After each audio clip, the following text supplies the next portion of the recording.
शहर के बाहरी इलाके में एक पुराना वीरान हवेली था जिसे लोग शापित महल कहते थे।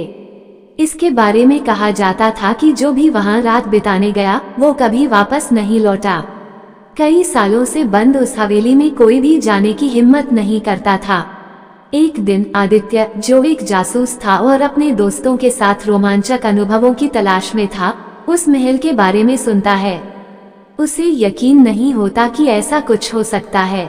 उसने ठान लिया कि वो इस रहस्य को सुलझाएगा। आदित्य ने अपने 3 दोस्तों रिया, करण और अंशु को राजी किया और सबने रात में हवेली जाने की योजना बनाई। चांदनी रात में चारों उस महल के गेट पर खड़े थे। गेट जंग लगा हुआ था और उसमें से ठंडी हवा की सरसराहट आ रही थी। हिम्मत जुटाकर चारों अंदर गए।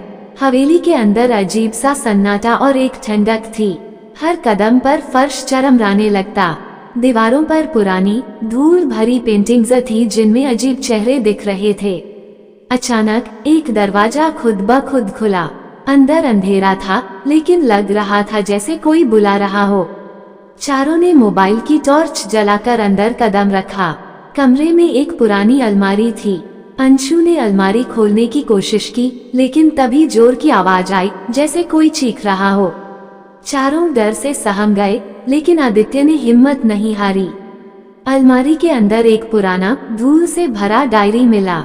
डायरी में लिखा था, अगर कोई यह पढ़ रहा है तो जान ले कि यह महल केवल एक घर नहीं है, यह एक दरवाजा है जो 2 दुनियाओं को जोड़ता है। अगर तुमने इसे खोलने की कोशिश की तो तुम खुद इसका हिस्सा बन जाओगे। डायरी पढ़ते ही चारों के सामने दरवाजे के पीछे से रोशनी की एक तेज किरण निकली और हवेली हिलने लगी। एक पल में चारों अलग अलग कमरों में बिखर गए। अब कहानी असली मोड़ पर आती है। क्या आदित्य और उसके दोस्त इस जाल से बाहर निकल पाएंगे? क्या ये सच में किसी दूसरी दुनिया का रास्ता था या महज कोई भ्रम? या शायद वे कभी भी उस हवेली से बाहर नहीं आ पाए। रहस्य अभी बाकी है।